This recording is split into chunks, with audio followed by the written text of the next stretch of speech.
Hello students, आज हम लोग क्लास 12 का वेक्टर अलजेब्रा हम लोग देखने जा रहे हैं।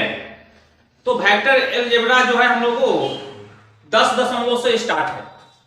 तो 10 दशमलव को स्टार्ट है।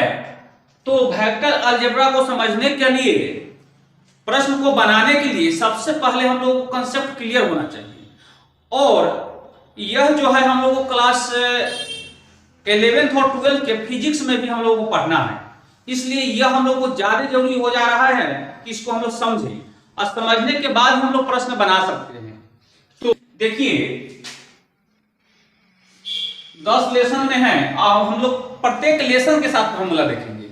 तो प्रत्येक लेसन के साथ फॉर्मूला देखेंगे और जब तक ले यह आप लोगों का कंसेप्ट क्लियर नहीं होगा आप लोगों को प्रश्न समझ में नहीं आएगी। इसलिए सबसे पहले जरूरी है कि यह वीडियो आप लोग देखें, उसके बाद आप लोग प्रश्न बनाएं। बहुत सारे स्टूडेंटों की मांग है कि क्लास 12 का वीडियो बनाया जाए। तो क्लास 12 के लिए हम लोग सबसे पहले वेक्टर से शुरू किए हैं। वेक्टर स्टार्ट किए हैं। वेक्टर में हम लोग आज वेक्टर का फॉर्मूला देखेंगे। तो एनसीईआरटी में 12 वेक्टर 10.1 यानी 10 लेसन से स्टार्ट है। 10 लेसन से स्टार्ट है। तो उसमें हम लोग फार्मूला पढ़ेंगे, इसके बाद हम लोग प्रश्न में चलेंगे। तो वेक्टर जो है, वेक्टर अलजेब्रा हम लोग को फिजिक्स में भी पढ़ना है और मैथ में भी पढ़ना है। तो ऐसे पढ़ेंगे कि जो फिजिक्स में भी काम आए और मैथ में भी काम आए। इससे लगभग हम लोग को 12th में क्वेश्चन जो है ऑब्जेक्टिव में लगभग 50%, लगभग 18 नंबर का आपका पूछेगा 2D वेक्टर और 3D 3 डायमेंशनल। तो यह लगभग 18 नंबर का पूछेगा। तो 18 नंबर में 50% आपका ऑब्जेक्टिव मार्क्स है। तो 50% करने का मतलब लगभग 9 से 10 प्रश्न जो है आपको ऑब्जेक्टिव में पूछेगा। तो इस पर सबसे पहले हम लोग काम करेंगे। तो फार्मूला देखेंगे। फार्मूला से भी डायरेक्ट प्रश्न पूछता है। तो फार्मूला से प्रश्न पूछता है। तो आज हम लोग फार्मूला स्टार्ट करने जा रहे हैं और समय मिलेगा तो हम लोग प्रश्न भी देखेंगे। तो लेसन 10 है, प्रश्नावली 10 है। तो प्रश्नावली 10 में हम लोगों को सदिश और अदिश सबसे पहले देखना है। सदिश और अदिश देखना है। तो सदिश के लिए सबसे पहले और अदिश के लिए तो हम लोग अदिश, अदिश कहने का मतलब है स्केलर और सदिश कहने का मतलब, सदिश कहने का मतलब वेक्टर। तो सदिश और अदिश किसे कहते हैं हम लोग को फिजिक्स में भी पढ़ना है, 11th और 12th दोनों में। तो सदिश किसे कहते हैं? सदिश कहने का मतलब है, सदिश उसे कहते हैं जिसमें केवल परिणाम हो।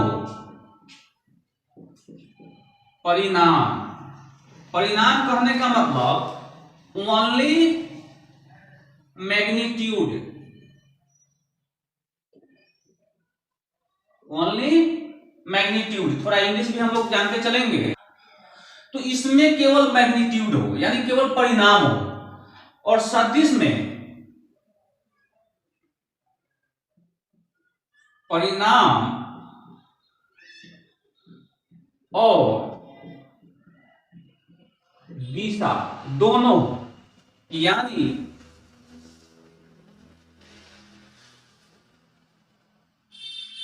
मैग्नीट्यूड एंड डायरेक्शन,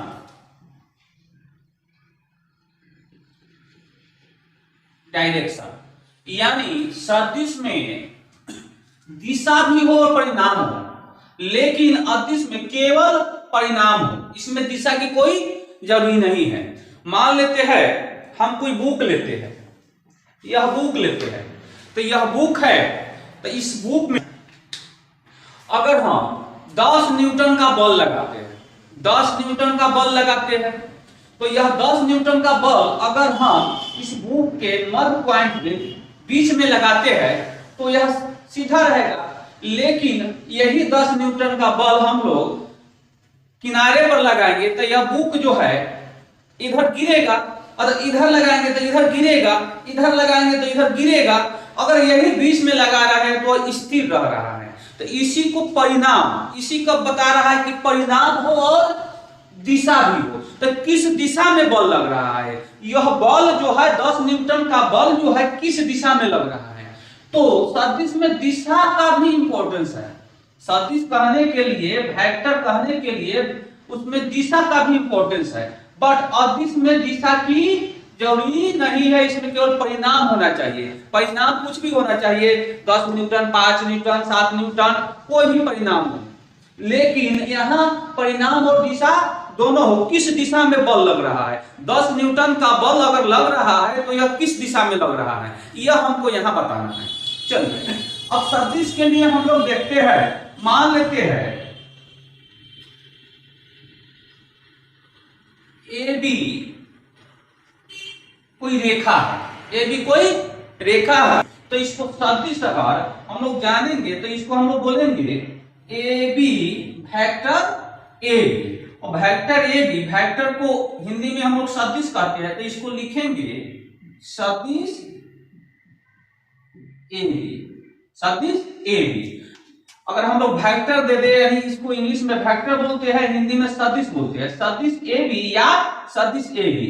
और सदिश ए बी की लंबाई, अगर हम लोग बोलेंगे, प्रश्न आए कि सदिश ए बी की लंबाई या बताइए, तो सदिश ए बी यानी ए बी वेक्टर बराबर आपको क्या हो जाएगा, इसको हम लोग मैग्नीट्यूड बोलते हैं या ए बी की लंबाई बोलते हैं, ए बी की लंबाई बोलते हैं।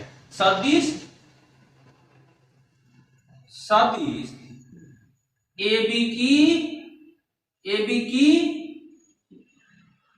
लंबाई, तो सदिश ए बी की लंबाई, यह सदिश ए बी की लंबाई हो गया। इसी को हम लोग क्या बोलते हैं, मॉडुलस में ए बी वेक्टर का मॉडुलस इसी को बोलते हैं। चलिए इसके बाद हम लोग देखते हैं सदिश में, तो वही सदिश में हम लोग देखे हैं, यानी कोई ए बी बिंदु पॉइंट हुआ, इसको हम लोग प्रारंभिक बिंदु बोलते हैं, प्रारंभिक बिंदु। इसको हम लोग अंतिम बिंदु बोलते हैं, अंतिम बिंदु। इसको इंग्लिश में इनिशियल पॉइंट, इसको टर्मिनल पॉइंट बोलते हैं,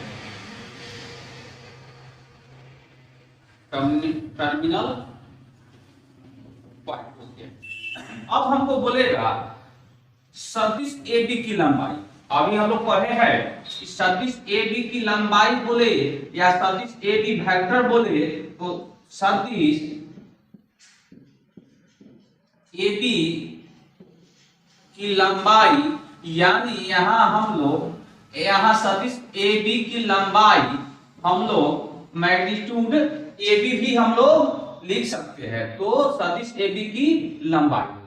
अब आगे हम लोग को पढ़ना है टाइप्स ऑफ सदिश, यानी वेक्टर के प्रकार, टाइप्स ऑफ वेक्टर, वेक्टर के यानी सदिश की प्रकार। तो सदिश लगभग 6 प्रकार की होती है, 6 प्रकार की होती है। तो टाइप्स ऑफ वेक्टर, सदिश के प्रकार। तो सदिश के प्रकार, तो फर्स्ट में हम लोग देखते हैं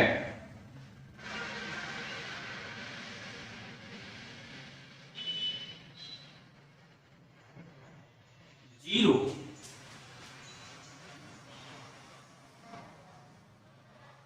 नल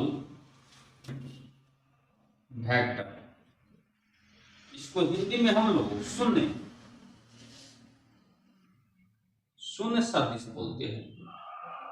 इसको हम लोग हिंदी में शून्य सदिश बोलते हैं। तो शून्य सदिश बोलते हैं तो इसका जो होता है प्रारंभिक बिंदु और अंतिम बिंदु जो होते हैं संपाती होते हैं। कहने कि इसका प्रारंभिक बिंदु प्रारंभिक बिंदु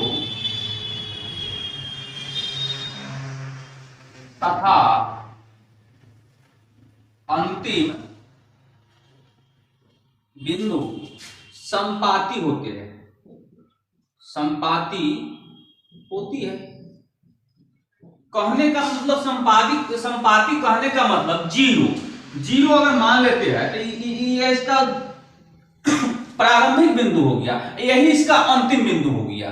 जीरो से अगर कोई चीज हम स्टार्ट करते हैं तो क्या होता है, प्रारंभिक बिंदु होता है, बट इसका प्रारंभिक बिंदु वही हुआ और अंतिम बिंदु वही हुआ, इसी को हम लोग जीरो फैक्टर बोलते हैं।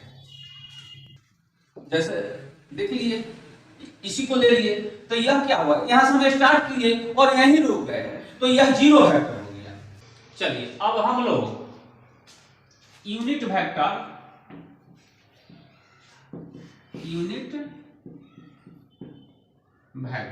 इसको हिंदी में हम लोग मात्रक सदिश बोलते हैं, मात्रक सदिश। तो मात्रक सदिश जिसका मैग्नीट्यूड 1 हो, जिसका परिमाण 1 हो, तो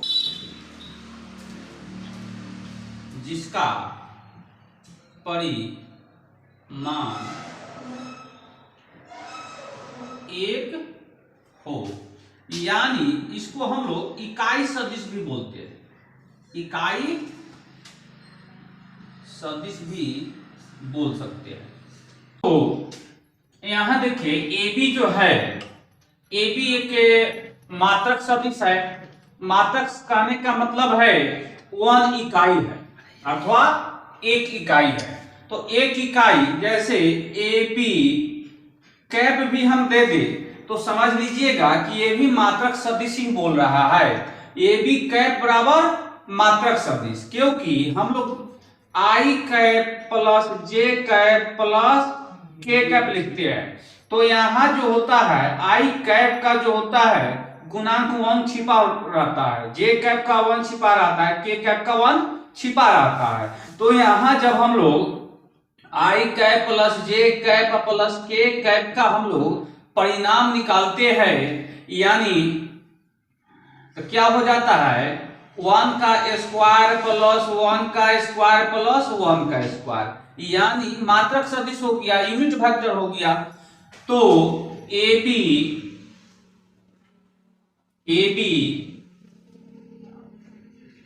का मात्रक सदिश, इसको हम ए बी ऐसे भी तो लिख सकते हैं, ए बी वेक्टर।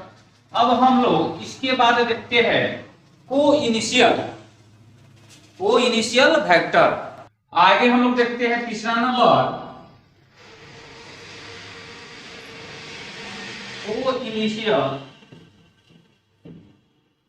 इनिशियल वेक्टर,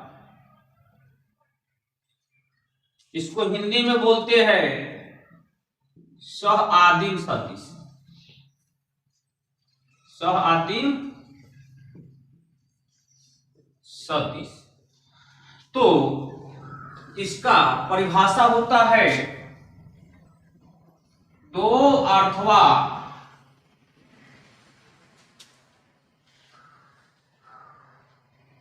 अधिक सदिश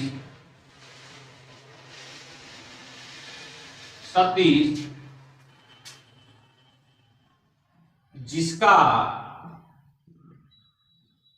प्रारंभिक बिंदु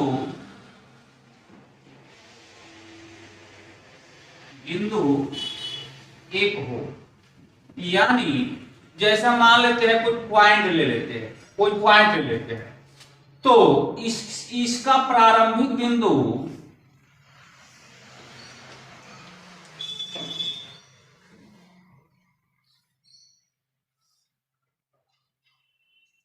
इसको हम लोग O मान लेते हैं, A मान लेते हैं, इसको B मान लेते हैं, इसको C मान लेते हैं।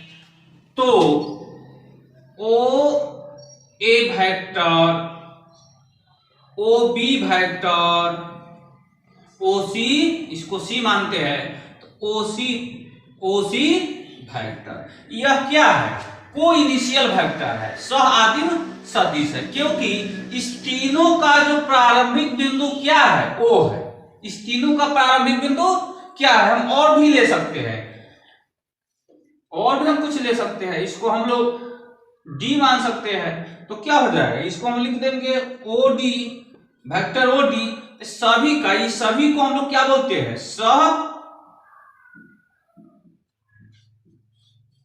यादिम सदिश, को इनिशियल वेक्टर। तो ओ ए, ओ बी, ओ सी, ओ डी, यह क्या है? को इनिशियल वेक्टर है।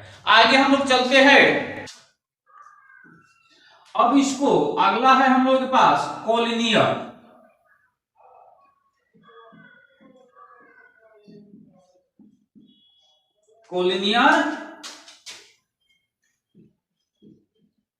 कोलिनियर वेक्टर, इसको हिंदी में बोलते हैं संरेख सदिश।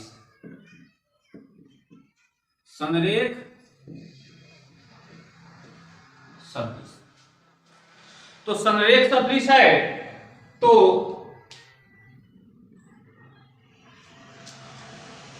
इसका परिभाषा है तो अथवा अधिक सदिश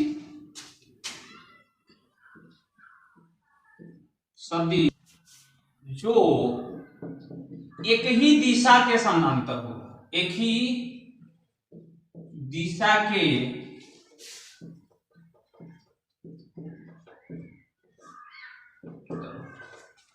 तो इसके लिए हम लोग क्या करेंगे? एक ही रेखा के समानांतर, एक ही रेखा के समानांतर। तो ए बी, कोई बीसी हम लोग ले लेते हैं, बीसी, तो बी सी, ए बी, इसको हम लोग बीसी नहीं लेकर के सी डी ले लेते हैं, सी डी। तो अब देखिए, ए बी हो गया, सी डी हो गया, एक और कोई ले लेते हैं वाई जेड। तो ये क्या है? यह हम लोगों का जो है कोलिनियर है। कोलिनियर इसलिए है कि ए बी सी डी, या इसको हम लोग क्या कहिएगा? जेड वाई कहिएगा। जेड वाई इसलिए कहिएगा कि यह विपरीत दिशा में है। हमारा क्या है? दो अथवा अधिक सदिश जो एक ही रेखा के समानांतर है। तो एक ही रेखा के समानांतर है, तो डायरेक्शन तो उल्टा नहीं बोल रहा है, उल्टा सीधा, तो डायरेक्शन उल्टा भी हो सकता है। जैसे A B vector C D vector, और इसको हम लोग जेड वाई वेक्टर बोलेंगे, जेड वाई वेक्टर बोलेंगे। तो A B vector, C D vector, Z Y vector, यह क्या है? एक ही रेखा के समानांतर है। हम लोग को एक ही रेखा के समानांतर ये है। आगे हम लोग देखते हैं, और 5 नंबर में है इक्वल वेक्टर। इसको हिंदी में हम लोग बोलते हैं समान सदिश।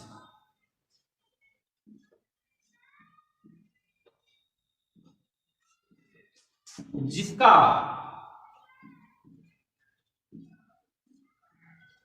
परिणाम और दिशा समान हो।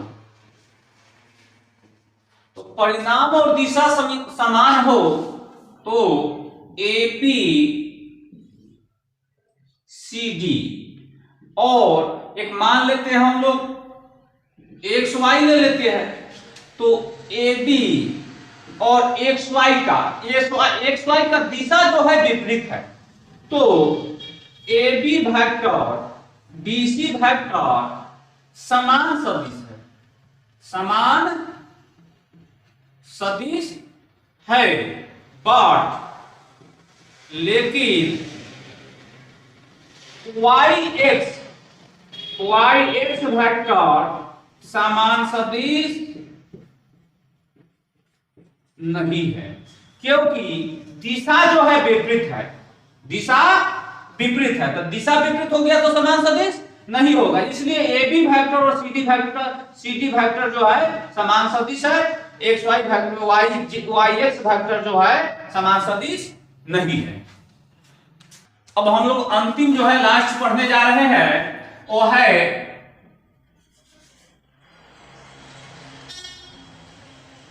नेगेटिव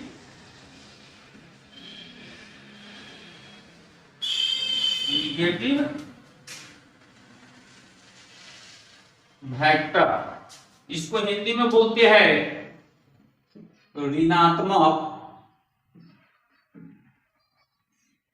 सदिश। इसका परिभाषा होता है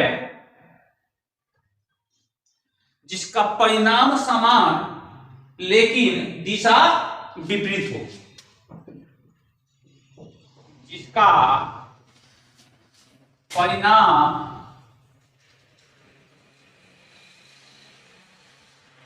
समान लेकिन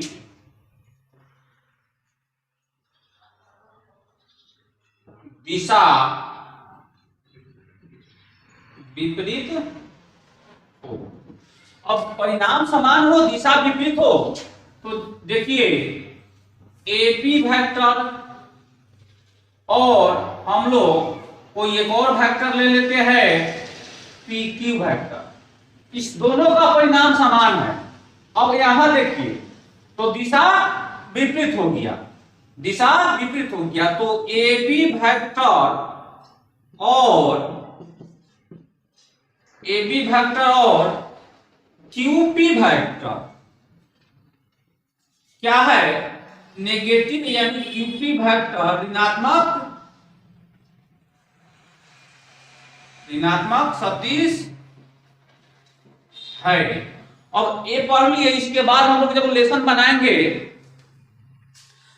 बनाएंगे तो हम लोगों को उसमें इसकी बहुत ही जरूरत पड़ेगी। जब 10.1 हम लोग लेसन बनाने चलेंगे तो वहां इसकी बहुत ही इंपॉर्टेंट होगी। वहां पूछेगा कि कौन ऋणात्मक है, कौन समान सदिश है, कौन कोलिनियर है, कौन यूनिट वेक्टर है। तो यह फार्मूला अगर हम लोग को याद रहेगा या परिभाषा अगर हम लोग को याद रहेगा, कंसेप्ट क्लियर रहेगा तो वहां हम लोग की अच्छा सा समझ में आएगा, नहीं तो यह लेसन गैप हो जाएगा। और 10.1 की खासियत है कि उसमें लगभग आपको पूरे ऑब्जेक्टिव मिलेगा।